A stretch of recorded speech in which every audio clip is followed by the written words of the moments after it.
Wendy Mahy. Wendy, would you like to come forward? As you all know, Wendy is highly respected and recognised as a children's educational publisher. And has led the way for many years, actually longer than I care to admit, really, Wendy, when I think back to when I was working with you, in providing written, video and online material and teaching hundreds of thousands of children across the world using the material. So Wendy, you've certainly paved the way for lots of young readers. At the same time, Diana, would you like to come forward? And I'll welcome Wendy and Diana to the stage, and Wendy, I'll hand over to you for the first part. Thank you, Christine. And also, what a great celebration of the two most amazing ladies, the Margaret Mahy Award, and also a very special lady who's reached. And when you look at the list of titles, some of the things that I'll take challenges. So some of the things that were missing off the list were the great little readers, by the way. Remember that? The great readers, right? We've sold thousands of copies across the world, okay. So it's interesting, I looked at the list with great disappointment, Christine, because of all the readers that we published, Diane, were missing.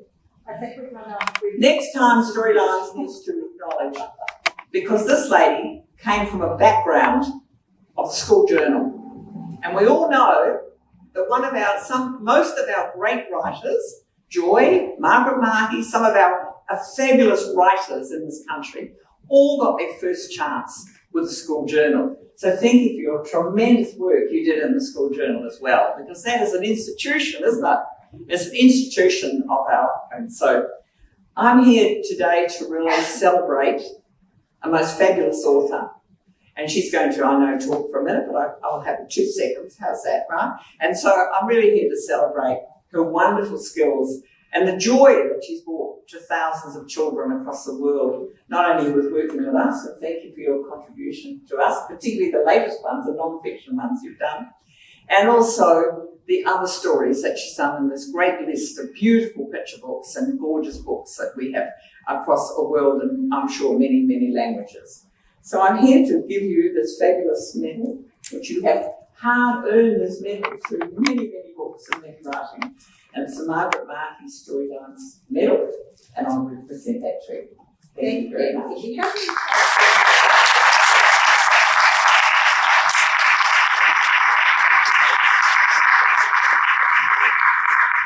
trusting that I'm going to give the lecture, but I've already got the medal now.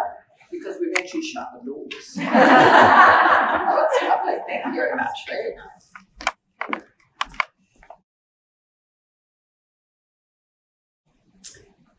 Dame Wendy. Bridget Mahy. Christine Young and Chair of the Storylines Trust, Margaret Mahy Awards Committee, Storylines team and guests. Tēnā koutou. What an honour to be invited here today, and what a joy to be part of a celebration that has at its heart the memory of dear Margaret Mahy. I was fortunate to have met Margaret at the very beginning of what would turn out to be my writing career. It was shortly after my first book had been published, and Margaret and I were visiting Noonan, where together we were going to address a gathering of school students at the town hall. I had not long been living in the Catlins in a modest home, which the media liked to describe rather dramatically, I felt at the time, as a derelict fishing cottage with one cold water tap and a long drop toilet.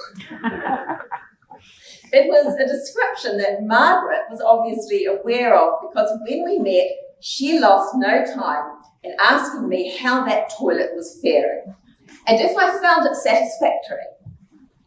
She then went on to describe to me in quite technical detail how her own septic arrangements were managed at Governor's Bay. I'm not sure how many of you are aware that Margaret held a penchant for plumbing, but I guess we should think about her cautionary tale, The Great White Man-Eating Shark, because it's surely a giveaway. In it, Mr. Dorsey, the plumber, is demonstrating to his young son, Courtney, how to stand on his head in the water. Something, writes Margaret, that a plumber sometimes has to do.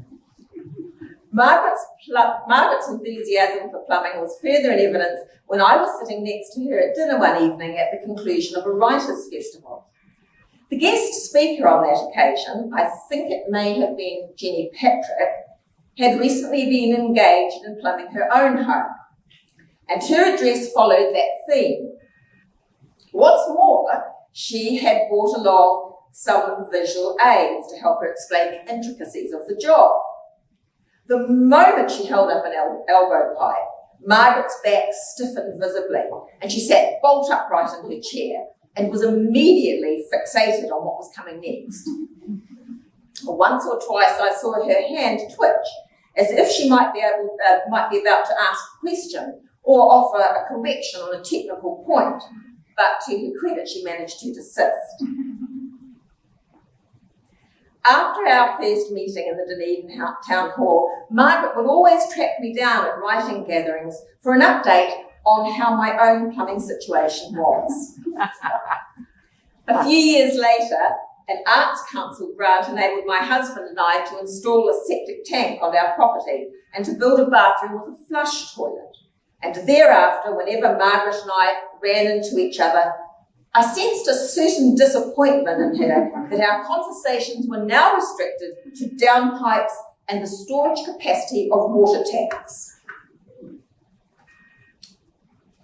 I want to share with you one other recollection of Margaret because I think it illustrates her great kindness and how she was forever trying to put others, especially new writers, at their ease.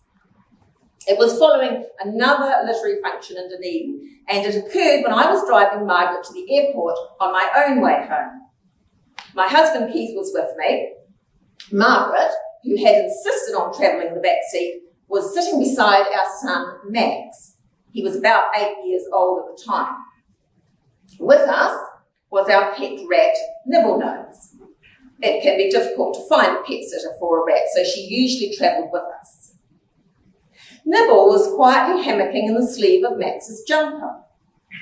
When Margaret saw her nose poking out of Max's cuff and her whiskers twitching, she was entranced and asked if she could hold her. Max duly extracted the rat from his sleeve and passed it to Margaret. A short time later, in a state of alarm, Max advised that we should stop the car immediately. Nibblnose, he said, was peeing down Margaret's arm. I was horrified, but before I could pull the car over, Margaret announced in a steady and reassuring voice that there was nothing at all to be concerned about. She had, she said, found some tissues in her bag, and what's more, she advised us, we should all give thanks for the incident, as excretion was one of the 7 signs of life.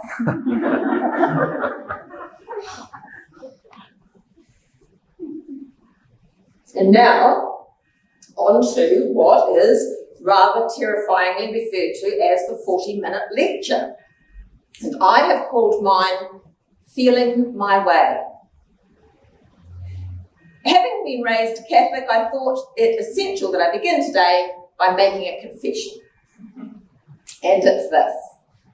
With the possible exception of knitting, to which I am deeply devoted, and gardening, which is my way of life, I'm not inclined to study in order to learn.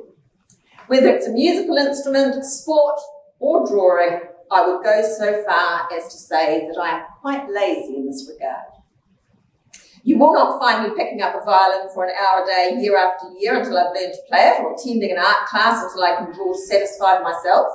And I'm even incompetent when it comes to several essential life skills, such as changing a tyre, because I will not practice. But having said that, I am disciplined, to a fault, I suspect. Disciplined when it comes to completing any task I set myself, and how else could I ever sit at a desk long enough to complete a novel if I wasn't? It's just that my self-set tasks will always involve something that I enjoy and which I'm already reasonably proficient at. So when it comes to writing, I have enormous admiration for the many people I have met whose aim it has been to become an author, and in order to achieve that aim, have read widely, attended writing courses and workshops, and often written several manuscripts before one was finally accepted for publication. I can tell you, quite categorically, that if my first manuscript, Silent People, had not been accepted by John McIndoe in 1989, I would never, ever have written another thing. Having to study writing and polish my skills in anticipation of being published would simply have come into the too hard basket. And this is where I must ask for forgiveness, especially as I note that this lecture is to be filed on the Storylines website as a resource. Because writing has always been a pleasure to me, and writing, reasonably competently at least, has always come quite naturally, I actually have no idea how to teach it, and therefore few, if any, tips on how anyone should go about it. I have, I suppose, learned quite a lot about the mechanics of writing over the last 37 years, but I doubt that this alone will help anyone become an author. The fact is, I write because I feel things very strongly. Whether it's the neon glow of flowers hovering over the garden in the late afternoon sun, or the whisper of the sea seeping through my bedroom window at night. I write novels and picture books purely for my own benefit, as a way of processing those feelings, so that when I'm at the keyboard, I am forever feeling my way forward, creeping ahead, a word at a time across the page as my feelings dictate, stopping occasionally to shed a tear or to hammer the keyboard in fury at what a character might have to endure. And I doubt that this feeling one's way is something that can be taught, or if it can, I don't know how to do it. Over the years, I have fallen completely in love with grammar and punctuation as a means to serve my ends. But I cannot even teach that because I really don't understand how it works. I certainly don't have an adequate language to explain it to anyone else. It is simply a feeling for grammar that enables me to reduce myself and presumably at times my readers, to tears with a one-word sentence or an unexpected full stop. And it is only feeling that enables me to pile phrase upon phrase upon phrase until a satisfying crescendo is reached. The best I can offer by way of a teaching point is that it is always best to break as many grammatical rules as possible, but only very occasionally. Thank goodness then for our son Max, who is now a doctor of linguistics, because when he began studying his discipline, I was at last able to ask someone I trusted to explain to me how what I seemed to do instinctively achieved my ends. After all, working in the dark, even if it succeeds, is not much fun. So I want to thank you, Max, for your patience in helping me make linguistic sense of the way I write, and for giving me a language with which I can begin to talk about it. Thank you for enjoying punctuation as much as I do, for joining me in celebrating the delicious placement of a full stop, for sharing my outrage at yet another appalling attempt to abolish the Oxford comma. Thank you for helping me understand the potential of the semicolon, and for always being on the other end of WhatsApp, no matter in what God-forsaken part of the world you might be, to discuss the merits of the dash.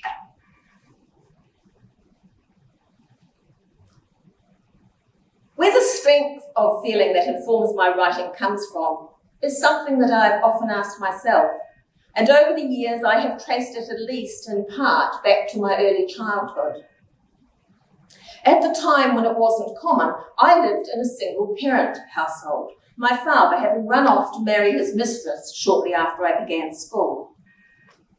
Although there were always books in my home, Blackberry Farm, Andy Pandy, and Millie Molly Mandy featured prominently.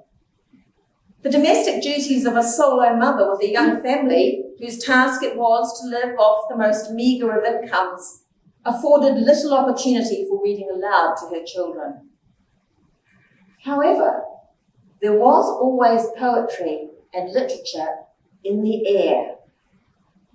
It was delivered spontaneously as my mother recited aloud to my siblings and I verse and passages learned at school while she cooked dinner or made jam or towed her Electrolux around the house. So, at about the same time that I learned to read, I could also quote quite reasonable chunks from Wordsworth's Ode to the Intimations of Immortality, The Daffodils, The Ancient Mariner, Shakespeare, and Hiawatha. The fact that I had little, if any, understanding of what the words meant only served to impart the feeling that they contained. Feeling that was delivered through the sheer rhythm of the lines as my mother spoke them, rather well, I think, aloud. Still, today, I'm often aware of a meaningless rhythm in my mind that stirs emotion. I suppose it could be called a tune, although it contains no notes. It certainly contains no words. Perhaps the best way it can be described is that it is like the swell of the sea and the crash of waves. It's this rhythm that is frequently the catalyst for a piece of writing as I search for words to illustrate the emotion it evokes. Literature was also in the air when at about the age of 11 I began attending lessons in what in those days was called elocution. My teacher was an Oscar Wilde esque woman called Sylvia Lawrence. She lived in a dark and decaying Dunedin villa which was screened from the street by some enormous rhododendrons. Miss Lawrence, who must have been in her late 60s when I first began taking lessons from her, had long tangled hair streaked with henna, which she attempted to hold in place with pins that were forever falling out. She lived in a gentleman's oriental satin smoking robe and swallowed fingers full of Vicks vapor rub, which she said was to clear her larynx. Despite an immeasurable degree of eccentricity, she was highly respected in Dunedin as a teacher. Occasionally, when my mother had managed to find a part-time cleaning job, she would send me to lessons with a rolled wad of notes, which Miss Lawrence would accept with barely disguised excitement and immediately thrust down her cleavage. At my elocution lessons, I once more found myself in a world of rhythm attached to words I didn't understand. Miss Lawrence would drape me in one of her many silk shawls and direct me to enter and exit in and out of her heavy velvet curtains as if I were an actor on a stage. I was to deliver whatever poem she chose for me. Or it might be a soliloquy from Hamlet or a song from a drowning Ophelia. It didn't seem to matter to me or her that I hadn't a clue what I was reciting. I simply mimicked the passion of the words as she spoke them, enjoying the deliciously weighed balance of the lines, the pauses, the rush of emotion in a sentence that might go on for a paragraph. It was all intoxicating. This is why I think we must not underestimate the importance of reading aloud to children, and of doing so as early as possible, even when a baby is in the womb, and for as long as a child will allow themselves to be read to, and certainly long after they have learned to read themselves. More importantly, what is read aloud should not be restricted to literature especially written for children. We should never be afraid that meaning might be obscure. In fact, this can be a distinct advantage, as it can allow a child to sink into the feeling and emotion of a piece without the distraction of story. Of course, an appreciation for the rhythm of language, even combined with the depth of feeling, is not on its own enough to build a story. There is also the need for drama, or there would not be plot. And fortunately, drama was not something that was in short supply during my formative childhood years. In a single parent home with no father to attend to household maintenance and a consequently anxious mother, The natural elements could spell imagined disaster at any time. I would go to sleep at night in a southerly gale, fully expecting the roof of our house to be gone in the morning. In a drought, there was always the chance that sparks from the steam train that passed below our house each night might set our entire hamlet alight, taking our home with it. In summer, when the water tanks were running dry and baths had to be limited, my siblings and I would debate the possibility of social welfare descending and whipping away we unwashed children into their care. Where the potential for drama was not imminent, my mother was skilled at manufacturing it. One evening she roused my siblings and I from our beds at 3 a.m. and bundled us in great excitement into our ailing car. Then she drove us to the local railway station to watch what she told us with great emphasis was the last steam train ever to pass through our village. Although at the age of 6 I didn't understand the significance of this, I did feel that something of enormous importance was about to happen. I felt it especially when the guard on duty that frosty night lifted me high up in my pyjamas so that I could raise the signal for the last steam train to roar past our station. 21 years later, it was the remembered feeling of that night and the hugeness and the romance of it that saw me write my first picture book, The Last Steam Train. And it was published shortly after by Scholastic New Zealand and edited by Penny Scullen. There was also drama in store whenever my mother took my siblings and I to stay with my grandmother in Noonan. For whatever reason, my mother thought it important that my brother and sister and I experience the mystery of the city's wharves after dark. This was when it was still possible to park right on the Otago Harbour wharves, just metres away from the huge ships that were moored there, with their strange names written across their bows and letters from alphabets that we children didn't recognise. My mother would turn off the car's ignition and instruct us to wind down our windows. We were then urged to keep completely silent so that we could hear the sailors talking to each other in foreign languages on the decks high above us. We found this very exciting. My mother certainly did. It meant that there were other people and places in the world, places that we didn't yet know anything about, but one day might be able to visit. And in the meantime, we could always imagine. Years later, when I was writing non-fiction for an early literacy publisher, I managed to go aboard one of those foreign vessels with a maritime inspector of dangerous goods. It was every bit as foreign and exciting as I had anticipated. It never fails to surprise me that the doors that are opened and the places people are willing to take an author when their pretext is research. Educators are forever reminding teachers and parents that for children to be writers, they must first be readers. But perhaps what is even more important than reading is that children experience drama and adventure in their own lives. And adventure can be found everywhere and in the simplest of ways. What could be more exciting than sleeping in a tent in your own backyard, or visiting a playground after dark, or climbing crater walls to get to the top of an extinct volcano? I feel that now, more than ever, whether it is out of a misplaced sense of safety or simply a lack of imagination, but adventure often seems to be something that is out of bounds, something that happens to children, rather than there being an active part of it.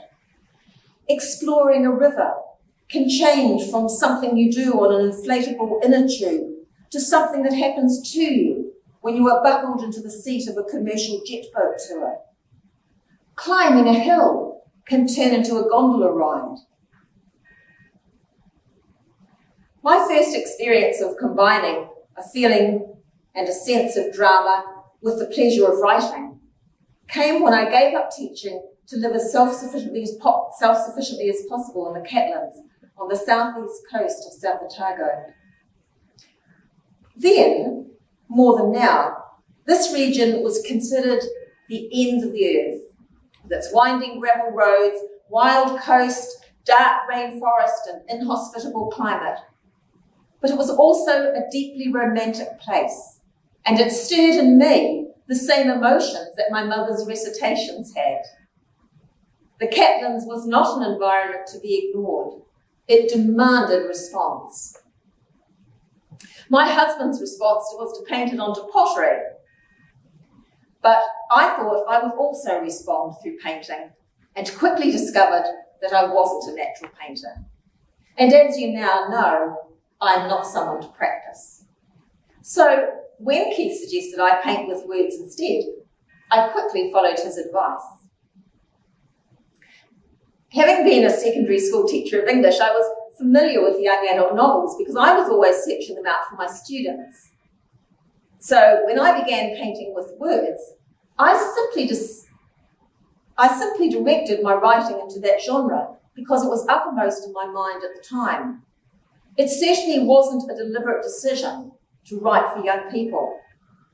And although presumably publication must have been in the back of my mind, I have no recollection of it. It was just that winter nights were long in the Catlins and the days freezing cold, and sitting beside the fire with my typewriter on my lap was rather enjoyable. And because I always start what I finish, I soon realised that in order to get to the end, I had better learn some of the basics about the structure of books. This involved little more than grabbing a Judy Blume novel from our shelves and counting how many words were in a chapter and how many chapters made up a book. And it surprises me today that these basics are often what a budding author still wants to know, and that it can actually prevent them moving forward until they do. That, and on which page a picture book actually begins. At least I have been able to impart that much. And so I wrote each day in our little house overlooking the sea while the endless rain fell all through the winter. And each day, late in the afternoon, I would ask Keith to listen to what I'd written. I was so certain that it was nothing more than appalling drivel that I would make him turn his back to me while I read so that I couldn't see him wincing. And something similar still goes on today, although I have a modicum of confidence at times. When the story was finished, Keith gallantly bundled the typewritten pages together and sent them off to John McIndoe, a Noonan publisher. Thank you, Keith, because I could never have done that. Then we sewed ourselves some rain jackets and some panniers and set off with our battered 10-speed bikes to cycle some of the world. It was a great relief to leave the manuscript behind. I didn't want to think about who else might be wincing or worse, sniggering as they read it. And as I had no anticipation of it being published, it was easily forgotten. I do think that every writer, unless they are a genius, must serve some sort of apprenticeship. For some, it's through writing many rejected manuscripts. For others, it's as a student of writing. My apprenticeship came not through writing my first novel, which is far too clunky to be considered helpful in that regard, but through writing letters home while I was travelling for 9 months. I wrote these missives almost daily, and they were very long and quite possibly very tedious to anyone other than myself. But I was so desperate to make sense of all that I felt and saw while travelling that I sent them to everyone I could think of. Family, friends, the children of friends, friends' mothers, neighbours, our local school, even the tiny congregation of our country church. No one was spared this correspondence. The letters were so long, they belonged in the novella genre. I know this because I found some of them recently when I was going through my late mother's papers, and was shocked to discover that my tight handwriting filled every millimetre and both sides of up to 20 pages at a time of tissue-thin blue paper. Reading through these letters, I realised that they were full of drama and feeling. Sentences and phrases were carefully balanced. Alliteration flourished. Description was elaborate. There were no shortage of real-life characters. There were even lengthy paragraphs of dialogue. When at last we arrived back in New Zealand, it was to discover that the manuscript Keith had sent to John McIndoe had been accepted. And I am sure that everyone I had written to while travelling was hugely relieved, because it would mean that my writing would now be directed into literature where it belonged and not into their mailboxes. Even though I didn't realise it then, that first acceptance was the beginning of what would be my job as a writer from thereafter. And it brought with it some challenging and often amusing experiences. Barbara Larson, managing editor at John McIndoe, immediately asked me what I was working on next. What I was working on was gestation. But of course I didn't mention this, and instead obediently began writing a second young adult novel. Of course, I was then obliged to finish it simply because I had begun it. Shortly after that, Barbara announced that she was coming to visit and would be staying overnight in our village. I was 8 months pregnant. We were living on $36 a week in a 2-room fishing cottage with a single cold water tap and no bathroom. There was nothing that could be done about that, but I did plan to make myself as presentable as possible when Barbara arrived. And we had hauled in some food from the garden and lit the wood stove to make a welcoming meal. However, Brian Turner, Barbara's partner at the time, must have been a fast driver, even on winding gravel roads, because when their car pulled up outside our home, it was an hour earlier than expected. Which is why they found me on the roadside picking blackberries for their dessert while I supervised the evening grazing of our donkey Ambrose. I was dressed in a curtain, which my elderly neighbour had given me and which I had run up into a maternity smock. Barbara, an animal lover, advanced on Ambrose to give him a pat. He took fright at this and galloped past her, whipping his lead from my hand. Full of gallantry, Brian managed to catch hold of his rope. But he was then towed up the road at speed, his heels skidding along the gravel in a shower of dust, until he eventually disappeared over the brow of a hill. He returned in time for dinner, having finally chased Ambrose into a neighbouring paddock. If ever I held any pretentious notions about being an author, they quickly evaporated that night. After that, journalists and the occasional TV crew after a story ventured south to see what a writer and her family were doing to survive in such a remote part of the country. What we were doing in the Catlins was our choice and gave us great happiness, but it was far from romantic. We were growing food, catching fish, cutting firewood, drying nappies, and caring for a baby. My husband was making pots, and in any spare moment that might be available, I was trying to write another book. As interest in our lifestyle increased, many curious passers-by came to visit. This posed something of a problem, because in our very small home, there was nowhere to hide in order to find peace to write. I can write absolutely anywhere at all, but I do find noise a terrible distraction. In order to escape, we would saddle our donkey with his panniers, fill them with baby paraphernalia and food, and trek along the beach to a friend's holiday home where we could not be found. Eventually, I discovered that there were other ways to carve out the space to put pen to paper, and it was something that I learned from Tessa Duda when I met her at a writers' gathering shortly after my first book was published. I suspect Tessa had read about the derelict fishing cottage in a magazine because she encouraged me to apply for a literary grant. I hadn't known such things existed. No doubt, as I had with the letters from abroad, I filled up far too many pages of the application with real-life drama, But the tales of trying to write in between chopping firewood in winter, filleting fish and hoeing up cabbages secured the much-needed grant. Thank you, Tessa. When I went to Auckland to be presented with it and expressed to Tessa my astonishment at receiving what felt to me like a vast sum of money, she paused for a moment, then smiled kindly and said, rather tactfully, I thought, "Some applicants were obviously more deserving than others, Diana." It was on that same occasion that I met Pauline Cartwright, a children's writer from Alexandra.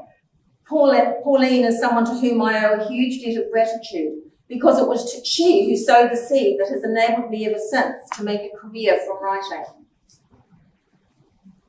Pauline came to visit us in the Catlins with, I am quite sure, the express intention of being helpful. One day, when she and I were walking on the beach, this time I was wearing a pair of shorts made from a cut-down batik tablecloth, she said gently, "Have you ever thought of writing picture books and early literacy, Diana? Because you're never going to make a living from writing novels." As I had no idea what early literacy was and didn't want to admit this, I started with the picture books. It's often said that writers draw on everything they have ever known to fill the pages of their books. Every person, every place, every experience. Nothing is sacred. But I think writing is as much about what we don't know and want to find out. What we have never seen but wish to explore. What we have not experienced but wish we had. In my childhood, there may have been literature in the air and drama and adventure, but in the everyday grind to survive difficult circumstances, there was no room for displaying feelings and emotions that might be construed as vulnerability. Now, in this new picture book genre, I was free to explore what tender, intimate relationships between a child and a parent might look like, and to plumb the depths of a child's delicate mind. As always, I was to feel my way forward, but this time it would be into uncharted territory. In terms of being published, my picture book manuscripts were quickly accepted. So once again, I don't have a lot to offer by way of tips, except in hindsight, perhaps this. I think that as writers for young children, it's our responsibility to tread very, very carefully. We are writing for tiny humans whose emotions are still only partially formed, for strange little beings who think and feel and behave in ways that we can only ever guess. We're dealing with the most fragile of egos, with scraps of humanity that is so easily damaged. These little people have no defences against what life might throw at them. One minute they are happily dancing around a room in a fairy costume. The next, they've dissolved into tears because they've dropped a biscuit. My husband was a teacher at our local primary school for a number of years, and I would sometimes go to visit him to support his students when they were taking part in a sports or pet day. I would inevitably arrive to find him calling out encouragement to children, confidently jumping hurdles or parading a puppy, while beside him, holding tightly to his hand, was a little thing sobbing its heart out because mud had dirtied its new shoes or a ribbon had been lost from the collar of its lamb. Children are not people we can afford to take risks with when we write.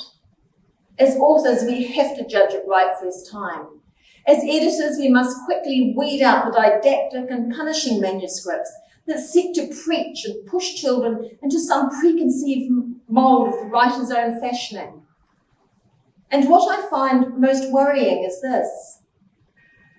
While self-publishing no longer carries with it the stigma it once did, it also means that there is no guarantee of a guard on the gate of publishing. No editor to advise or caution or refine. I sometimes am sent books that have come through this unguarded gate, and it frightens me to think that they are being foisted upon children. At best, they are tedious. At worst, they are adult-centred, moralistic, and damaging. And here, perhaps, I do have a little advice. Before we write picture books, we would do well to read the work of paediatrician and psychoanalyst Donald Woods Winnicott, who coined the concept of the good enough mother. For in many ways, a good enough picture book has many of the same qualities of the good enough parent. Winnicott warns us away from being the helicopter parent who swoops in to rescue a child from every difficult situation they might find themselves in. That would never help a child to become resilient. Nor does Winnicott advise that a parent leave a child alone in distress. This neglect will only breed the narcissist for whom there is nothing in the world but themselves. What Winnicott does advise is that, for most of the time at least, the parent simply be intimately present and available to the child, to hold them, always emotionally and often physically, in a place of security while they weather whatever storm they are encountering. And if they do that, then when the storm finally abates, the child will emerge from it to find that they are still in one piece. They will be stuffed with a little more resilience than before. And this is what the Good Enough picture book does. I say good enough because how can we ever hope to write the perfect story when we have no access to the mind of someone who is yet too young to fully articulate their feelings? When a writer takes a young child on a picture book journey, they manufacture the storm. But it is real enough to take the child along with it. The writer develops the storm slowly until the child is on the brink of being subsumed by it. They hold the tension for just long enough to allow the child to experience real fear or sadness or loss or anxiety. And then, very gently, they bring the child down from this unbearable situation by providing a solution of sorts. And I say of sorts because in real life, solutions are seldom perfect. And what I believe makes one good enough picture excel over another is its denouement. It's this crucial stage in the story that allows space for the main character and the listening child, I see them as one and the same, to explore their own answer to the crisis. Because who are we, the grown-up, to think we can possibly provide the best answer? As an adult, we have left childhood behind and can only ever hope to enter it again in some tiny, imagined way. And so, in my picture book, Auntie Rosie and the Rabbit, which Christine Ross kindly illustrated for me, a little boy finds himself in the midst of unbearable separation from his parents as they head off to the maternity hospital to await the arrival of the baby that will usurp him. The situation for the little boy is horrendous, but a kindly helicopter aunt who has been sent to care for the child until his parents return swoops in to cheer up the little boy by refurbishing his one hold on security, his soft toy rabbit. The situation grows graver as the kindly aunt transforms the rabbit with miens and patches and a fine new set of clothes. Now the little boy is not only separated from his parents, but also from the rabbit, with all its familiar textures and smells. The child is completely alone. What was a storm has become a maelstrom, and with the familiarity of the rabbit gone, there is now no anchor for the child to hold on to. He is adrift and in a terrifying world that is now beyond chaos. Of course, the storm abates, as it must do. And it seems that all is well when the child, taking the refurbished rabbit with him, at last goes to the maternity hospital to meet his baby sibling, and the family regroups in a new way. And we, the adult, think all has been restored to harmony. But as I said, It's the denouement that is the most important part of a picture book, for it allows the child reader space to create their own satisfactory solution. This is why a denouement must be firm enough to be a conclusion, but light enough to prove the right and wrong. In the case of Auntie Rosie and the rabbit, just as the little boy meets his baby sibling, he also discovers a tiny familiar hole in the rabbit's toy rabbit's coat. His well-meaning aunt has not found it with her needle and thread. And into this tiny hole, the little boy pushes his finger until he feels the familiar softness of the rabbit's stuffing. And although he doesn't know it, cannot articulate anything about it, it is this literal stuffing that will sustain him until the memory of the storm finally abates and he emerges from it with a little more resilience, a little more of his own stuffing. This is the power of good literature to build up a child. I'm enormously grateful to Pauline Cartwright for suggesting I write picture books, and in terms of making a living for my work, for introducing me to the potential for writing early literacy.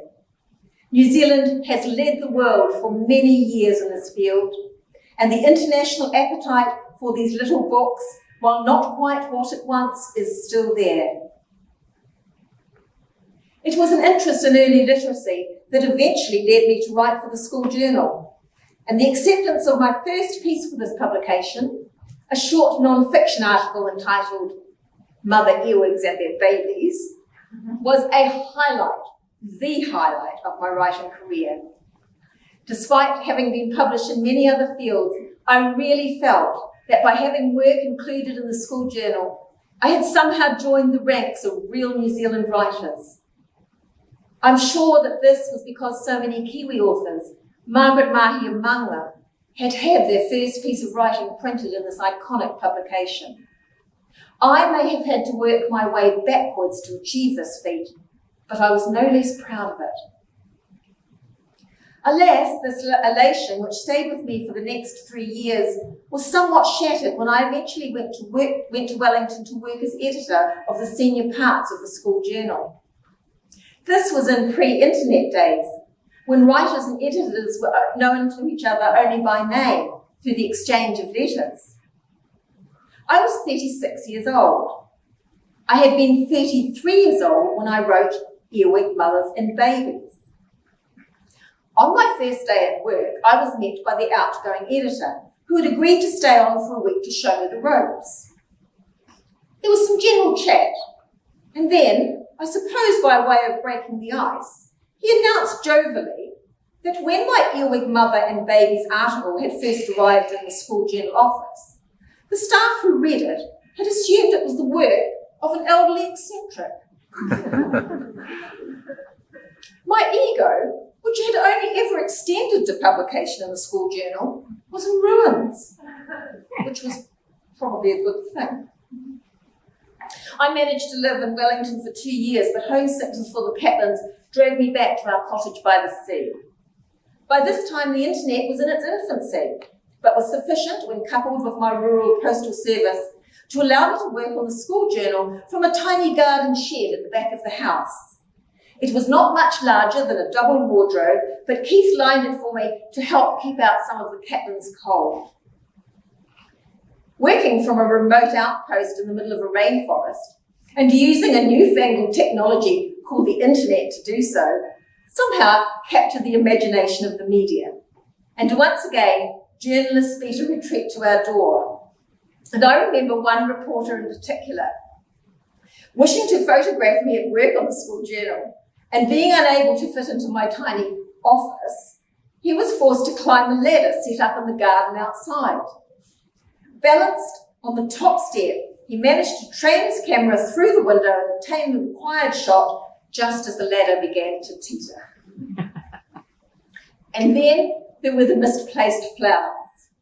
An Auckland radio station had made it a priority to honour the first Kiwis to use the internet to work remotely on jobs of national importance, which they obviously thought the school journal was. They phoned to say that a gift of flowers would soon be with me. I adore flowers and couldn't wait. What the radio station had mentioned, however, was that the flowers were being sent from Auckland by courier. The Catlets had no courier service. And when the flowers arrived 9 days later, having first been sent to an isolated village in Northland, only one was still alive. It was a green carnation.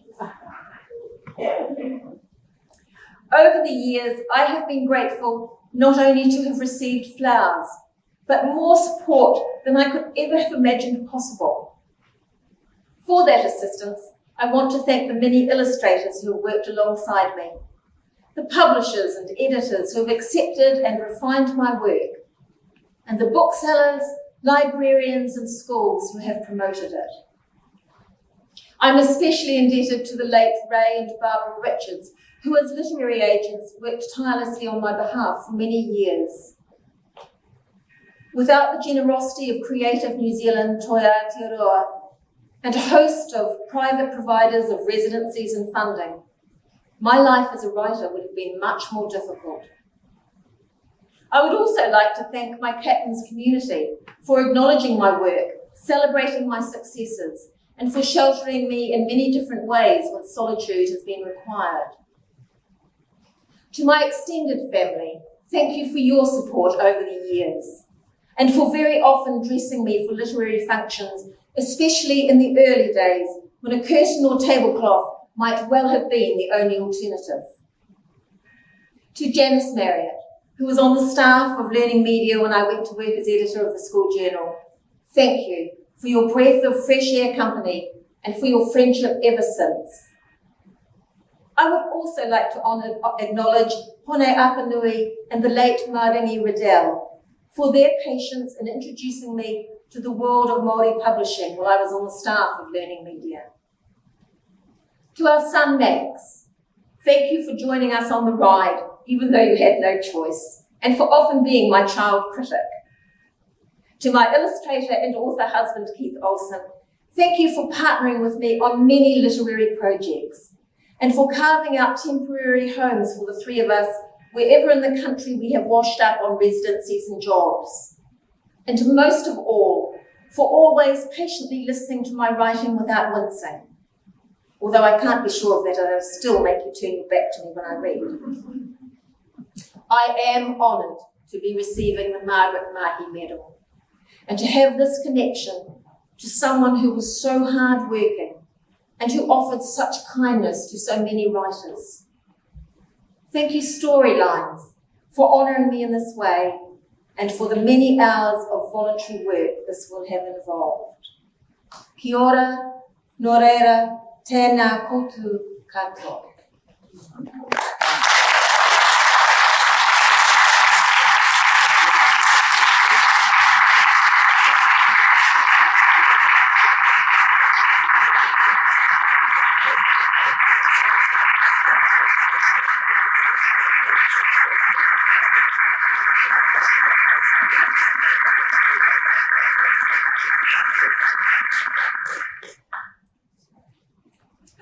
I'm Margaret Mahy, and I'm going to say a few words as a postscript to Use the microphone. lovely words.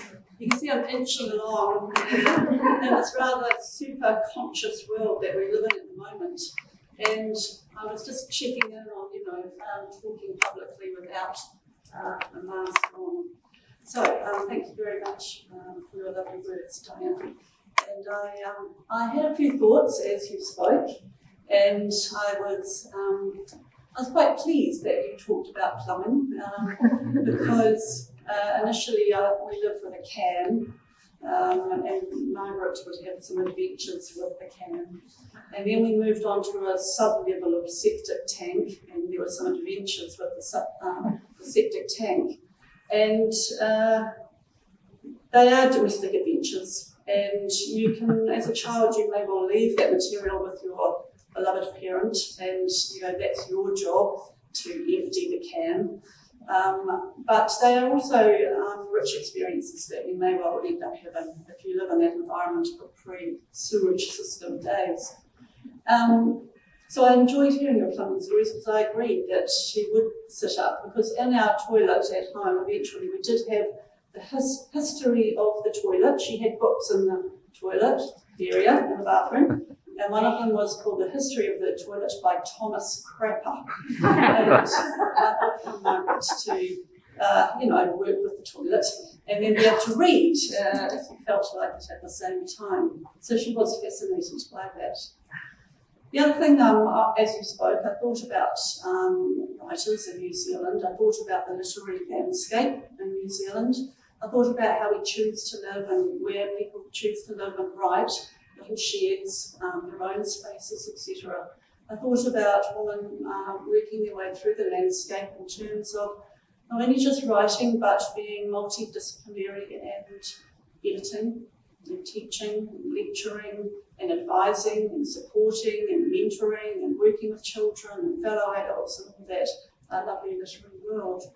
So I was thinking about that as you spoke, because of course your range and breadth of skills is astounding and amazing. I thought about Governor's Bay and the Catlins and the environment of having adventures with your animals. And those, the rainstorms, the flooding, the mud, all sorts of things that happened along the way if you're not living in a purely suburban environment. I do recall one time Mother's her car decided that the heater would catch on fire, and she dragged us out of the car saying, "It's an adventure, it's an adventure." And really underpinning that idea was her probably quietly storing away a little narrative that may well have been able to be transferred into storytelling amongst the other adventures that we had. So I also thought about the language of rhythm and how important it is that we hear it and listen to words, spoken word, and that you talked about the advantages of hearing speech and lyric and word and poem by your lovely mother. And many of us have that situation where we get to hear our parents give us something, either in reading or in terms of their own prior knowledge that they bring. And the huge value in embedding forms of rhythm in the way that we think ourselves, and then we may well end up using it in forms of writing. And of course, Margaret, I could hear her reciting and using rhythm as she walked around the house, as she practiced her words and practiced her poetry rhythms, etc. I also thought about the denouement language and about the power of the ending for children and the choices that can be given to children as they reach the end of the story, and to leave some possible open endings or some other possibilities along the way, just to keep it a little bit open for them. And I know there's the beauty of the happy ending and the absolute resolved nature of it, but it is also possible to hand some of that over to a child and give them the scope to manage some of that storytelling themselves. So on that note, I've got a bunch of flowers for you.